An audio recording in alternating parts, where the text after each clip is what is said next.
Uvuz rabba sovalo nefsheno lagashananim. Habuz ligeyoyenim.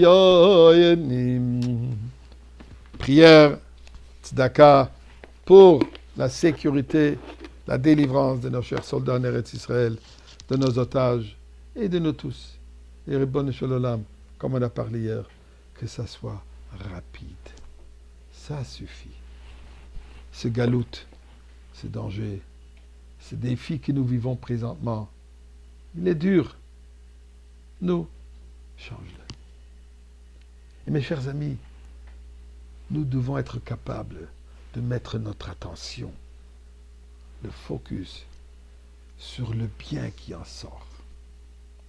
Et de cette manière, on vit dans cette ambiance. Eh bien, pour une histoire, qu'est-ce que ça veut dire vivre dans cette ambiance?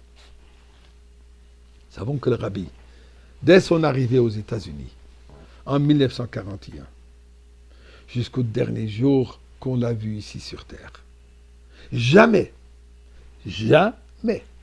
une journée de repos, une journée où il n'est pas venu au bureau, une journée où il n'a pas travaillé, une journée, une heure. Il n'est jamais parti se reposer un peu dans le parc. Certainement, il n'a jamais pris des vacances.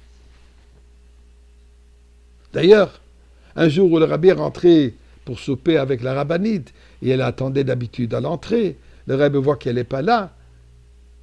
Il est parti dans la maison voir où elle se trouve, et là, il se verrait qu'elle était assise en arrière de la maison, sur des chaises relaxantes, en été, prendre un peu d'air frais. Et la rabbinite dit au rabbi, viens, assis-toi aussi un peu, prends un peu d'air frais. Et le rabbi dit, bonne idée. Il est rentré dans la maison, enlève sa capota, enlève sa veste, enlève son chapeau, sort à l'extérieur, là où la rabbinite est assise. Et il y a une deuxième chaise, il s'assit. La rabbinite a dit qu'il est resté assis entre 10 et 15 secondes. Juste, il s'est assis et il se lève et avec un grand sourire, il dit « Yoitze gevendatche » on a déjà accompli les vacances. On a passé ça aussi.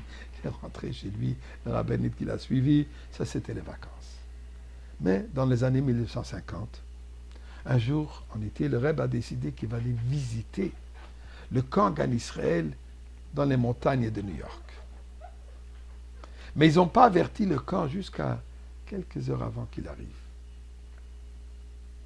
Quand le staff, le camp, la direction a entendu que le Rebbe arrive, ils se sont tous mis à nettoyer, à ranger, à assurer que le camp soit présentable comme il se doit. Royauté arrive. Le Rebbe lui-même, il arrive visiter. Il faut bien qu'il voit un beau camp. Tous les enfants, toute l'équipe, tout le staff, tous sont là. Chaque enfant est en train d'arranger son lit, encore mieux que d'habitude, et son armoire avec les vêtements, que tout soit en bon franglais, ship shape. Parfait. Mais là, il s'avère qu'un des moniteurs réalise qu'une porte où c'est fort possible que le Rebbe va passer, elle est cassée. Il y a un grand trou. Il n'y a pas le temps de le réparer. Alors il a eu une idée géniale. Il y a une halakha qui dit que à l'entrée de la maison, une personne est censée d'avoir environ 50 cm², un endroit que le mur n'est pas fini, pas peint, où le plâtre n'est pas placé, pour nous rappeler la destruction du Beth Amikdash. Zecher le Khurban. Alors il a une idée géniale. Au-dessus de ce trou dans cette porte, il a marqué en hébreu Zecher le Khurban. Ceci, c'est notre rappel pour la destruction du temple. Bon.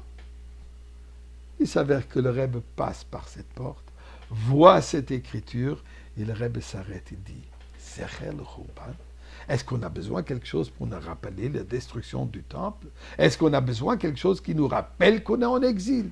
Mais c'est devant nous. On le vit malheureusement. L'exil n'est pas quelque chose qu'on oublie. L'exil est quelque chose qu'on le vit. On n'a pas besoin de quelque chose pour nous rappeler. Qu'est-ce qu'on a besoin de rappeler? Zecher le Mikdash.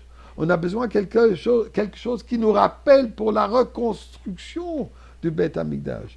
Pour la délivrance, ça, on a besoin d'un rappel. Ça, on a besoin d'un Zecher.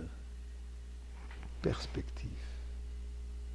Est-ce que notre pensée, elle est sur le khurban, sur la destruction, sur l'exil, sur l'amertume, ou alors notre pensée, elle est vers le bien? Ça, c'est cette période.